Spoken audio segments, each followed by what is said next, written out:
कि अभी हम घर से सो करके पूरे 8 घंटा का नींद लेकर आ रहे हैं, ठीक है। तो अभी शालीनता बनानी है और बगल में हथेली ऊपर आसमान की तरफ। मैं बता देता हूँ। एक बार आप ही ले लीजिए, आप ही कर लीजिए, अभी ले लीजिए। बहुत अच्छा काम कर रहे हैं, वीडियो सारा बना रहे हैं आप, बहुत बहुत आभार आपका भी। अब प्रयास करिएगा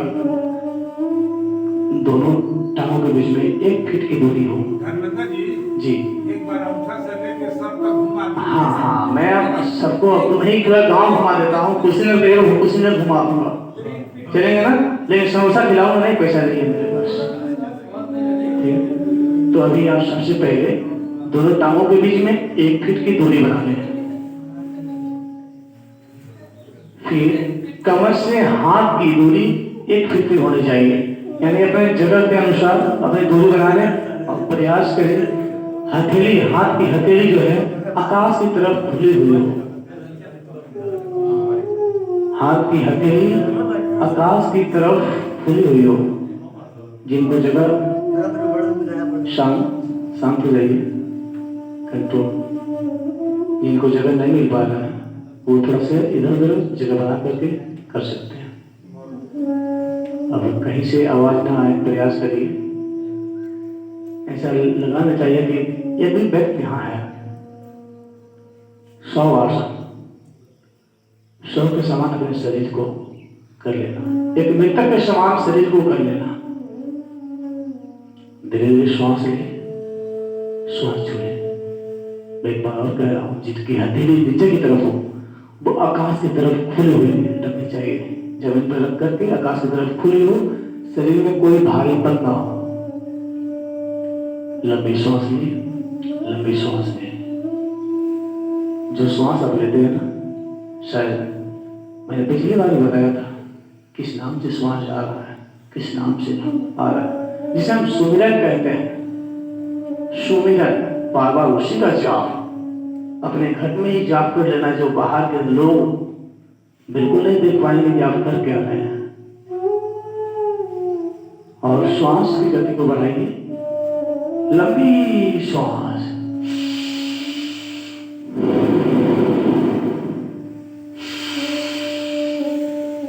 इस तरह से श्वास लीजिए कि आपके अंगूठे तक वो वायु पहुंचनी चाहिए। हम जो श्वास लेते हैं ना, वो हवा जो है सिर्फ हमारे फेफड़ों तक सीमित होता है, लेकिन हमारा जो प्राण जो है ना, वो पूरे शरीर तक पहुंचता है, शरीर के हर एक अंगों में पहुंचता है। तो श्वास लेते हुए उस प्राण वायु को लीजिए और अपने अंगूठे तक स्पर्श कराइए उस हवा को। तब आपका मन, मस्तिष्क, बुद्धि, अहंकार ये सब शांत हो, चित्त शांत होने लगेगा। धीरे धीरे हम चलते हैं। श्वास की गति को धीमी करिए। श्वास इतनी धीमी होनी चाहिए कि नासिकाओं के सामने अगर रुई रख दिया जाए तो वो बिल्कुल हिले ना। एक नाक के सामने रुई रखने पर नाक से बिल्कुल हिलना नहीं चाहिए। वो इस तरह की श्वास कर लीजिए। किसी का पेट फूलना नहीं चाहिए। इतनी सूक्ष्म श्वास, कम से कम श्वास लीजिए। धीरे धीरे आओ, अपने पैर के अंगूठे को देखिए, दाहिने पैर को देखिए, दाहिने पैर के अंगूठा को देखिए। अंगूठा, आंखें बंद रहेगी, बंद करके ही आपको सब कुछ देखना है।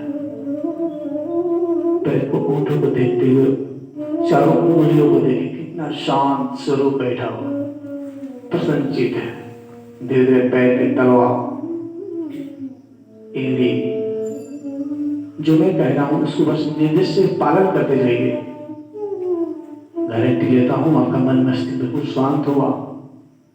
कई बार ऐसे होते हैं जो पागल होते हैं ना, उनको यह अभ्यास कराया जाता है ताकि वो पुनः अपने स्मरण शक्ति को वापस ला सके। तो पैर के एड़ी को देखते हुए टखना को देखें। टखना, घुटना, कैसे घुटना का भाग बना हुआ, उस भाग को देखें। कैसे हड्डियां वहां जकड़ी हुई है, उसको देखें। कैसे मांसपेशियां घुटने से लगी हुई है, उसको देखने का प्रयास करें। फिर थाई को देखिए। थाई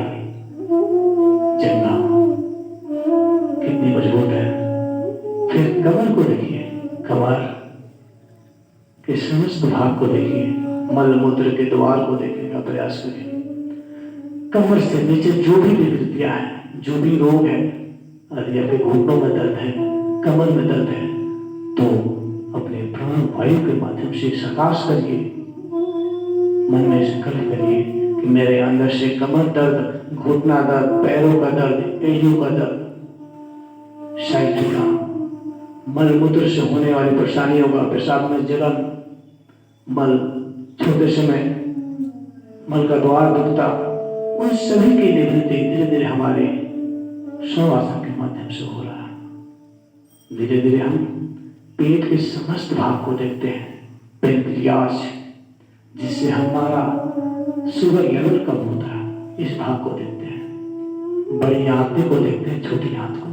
कैसे हम जो अन्न खाते हैं हमारे शरीर में छोटी आंत से होते हुए, बड़ी आंत से होते हुए मल द्वार के रास्ते बाहर निकलती है। इन समस्त भागों को देखने का प्रयास करें, अनुभव करिए। धीरे धीरे अपने चेस्ट को देखें, फेफड़ों को देखें, कैसे वायु की गति शांत होते हुए हमारे अंदर आ रही है, और यहाँ से कार्बन डाइऑक्साइड, जो भी खराब वायु है, उसको कार्बन डाइऑक्साइड बना करके बाहर निकाल रही है। धीरे धीरे आप हृदय की गति को देखिए, कैसे पंपिंग कर रहा है, उस गति को भी शांत करिए। धीरे धीरे गले के समस्त भाग को देखिए, थायराइड ग्रंथि को देखिए, पैराथायराइड ग्रंथि को देखिए। जिनको भी गले में जो भी ग्रंथि है, गले में खराश है, वो सताश करके अब मेरे गले से यह रोग मिट रहा है। धीरे धीरे अपने चेहरे को देखने का प्रयास करिए, ठोटी, ओठ, जीभ, नासिका, कान, आंख, त्वचा, इन सभी इंद्रियों को देखने का प्रयास करें। धीरे धीरे आप मस्तक के समस्त भाग को देखें। थोड़ी सी चर्चा और करेंगे इसमें। कुंडली जागरण कहा जाता है कि हम शक्ति चक्रों पर जब ध्यान देते हैं, चक्रों पर जब ध्यान दिया जाता है, तो हमारी कुंडली यानी हमारा मन आकर्षित होने लगता है। अहम इस संसार भौतिक से पार होकर के भगवान को प्राप्ति होते हैं, केवल अवस्था की प्राप्ति होता है, साधना की प्राप्ति होती है, मोक्ष की प्राप्ति होती है।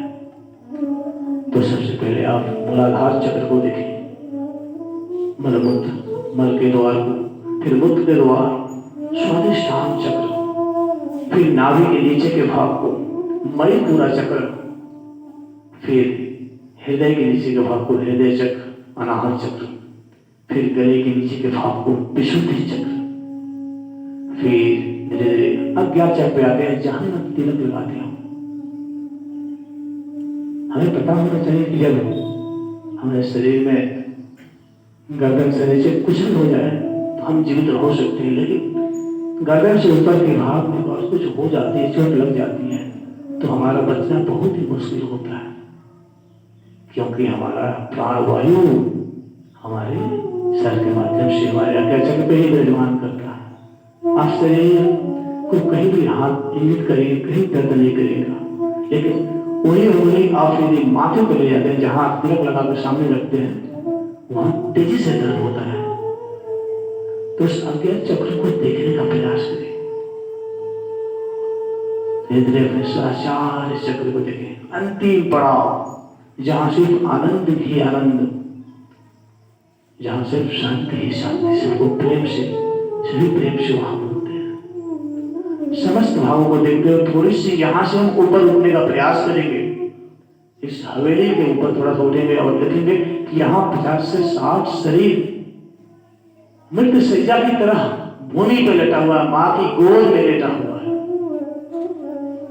धीरे धीरे यहाँ से थोड़ा सा और ऊपर उठते हैं, छत के ऊपर चलते हैं, देखते हैं कि बाहर कुछ लोग हमारी आवाजों को सुन रहे हैं, हमें देखने का प्रयास कर रहे हैं। और ऊपर उठते हैं, गांव के पेड़ पौधों को, हर को, और गांव की महिलाओं को, गांव के बहनों को, दुआ पे गुलाब दातों फ्रेश भोजन पकाते हुए देख रहे हैं, सब कोई अपना काम कर रहा है। तब तो निर्दिश्यम सबक तो बीजम, संपूर्ण ज्ञान का बीज हमारे अंदर निहित है, बस उसे जागृत करना है।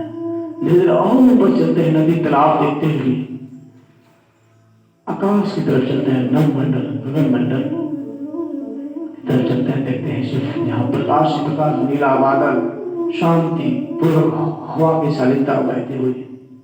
धीरे धीरे और ऊपर चलते हैं, देखते हैं ब्रह्मा विष्णु महेश का स्थान, इसे नव मंडल कहा जाता है। धीरे धीरे और ऊपर चलते हैं, वहां देखते हैं परम धाम, जहाँ हमारा मूल स्थान है। कहा जाता है कि मैं आत्मा हूं, वो परमात्मा है। परमात्मा है, परम धाम में निवास करने वाला आत्मा परमात्मा है। हम सब उसके अंश हैं, संतान है, हम सब उसके कण हैं, टुकड़े हैं, जो इससे धरती पे आकर के, धरती माँ के गोद पे आकर के सारा काम करते हैं। फिर वहां जाते हैं, वहां नमन करते हैं भगवान को शरण में। ये भगवान मेरे जीवन में रोशनी ही रोशनी देना, कोई मुझसे नाराज ना हो। मैं जब भी बोलूं तो मेरे मुख से ही मीठी आवाज निकले, किसी से मैं नफरत ना करूं, मुझे एहसास ही ना हो कि नफरत क्या होता है। मैं सबसे मीठा बोलूं, जहां मेरी गलती हो रही है, जहां मैं भटक रहा हूं, वहां तुम मेरे सामने खड़ा हो जाना, मुझे पथ दिखाने के लिए होना।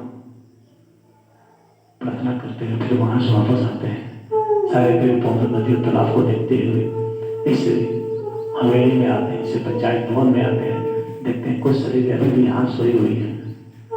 धीरे धीरे अपने शरीर में प्रवेश करते हैं, आज्ञा चक्र मस्तक से प्रवेश करते हैं और सर को, आंख को, कान को, मुख को, त्वचा को, गाल को, ओठ को, गर्दन, कंधा, कोहनी, हाथ का पंजा, हथेली, फिर फेफड़ा, फिर पेट, पेट के बाद कमर, कमर के बाद थाई को देखते हुए धीरे धीरे घुटना को देखें, घुटना देखते हुए पिंडली को देखें, टखना देखें, फिर आप धीरे धीरे पैर के एड़ी, दोनों एड़ी को देखने का प्रयास करें।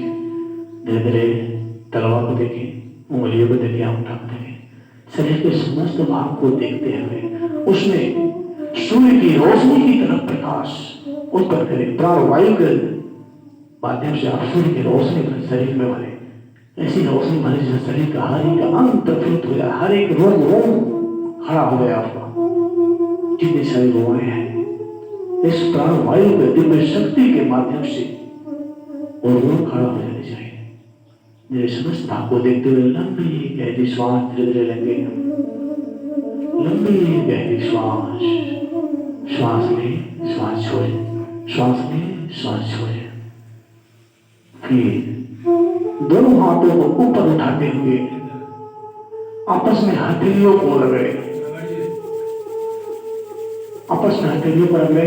जब तक आपकी हथेली गर्म ना हो जाए तब तक अभी आप वैसे ही आंखें बंद करके लेटे रहे। और हथेली गर्म करने का होता है कि हमारे हाथों के माध्यम से दिव्य ऊर्जा का प्रवाह हमारे शरीर में हो रहा है, और उस हथेली को अपने मस्तक पे ले जाइए, पूरे मस्तक को रब करिए, पूरे चेहरे को रब करिए, पूरा चेहरा, जिनको भी दाग, धब्बा, धुंधली, झुर्रियां है, आंखों में कालापन आ जाता है, बिल्कुल ठीक होने वाला है। ऐसे ही अभ्यास करते हुए फिर हाथ को नीचे लेके जाइए और जिस आसन में, शवासन में, तो उसी में लेटे रहिए। सबसे पहले आप अपनी आंखों को खोले, उसी अवस्था में अभी रहे। आंखें खोले, आंखें खोलने के बाद दोनों पैर धीरे धीरे मोड़े, दोनों पैर मोड़े, बाएं तरफ करवट लें, बाएं तरफ करवट लें, फिर धीरे धीरे उठकर बैठ जाए। किसी के मुख से कोई आवाज नहीं आनी चाहिए, कोई बोलने का प्रयास बिल्कुल नहीं करेगा। अभी तक का सफर थोड़ा लग रहा है कठिन था, क्योंकि जीवन में आपको शायद पहली बार, कुछ लोग तो पहले जा चुके हैं या पार कर चुके हैं, ठीक है। तो ये रहा शवासन।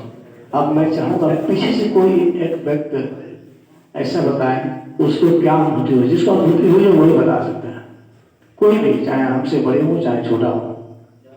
पीछे से एक व्यक्ति कोई नहीं, आगे से बिल्कुल एक बार टाइप देख लेंगे। हमको यह अनुभूति हुई है कि इतना परिश्रम करने के बाद जब हम 100 आश्रम में गए हैं और रुके हैं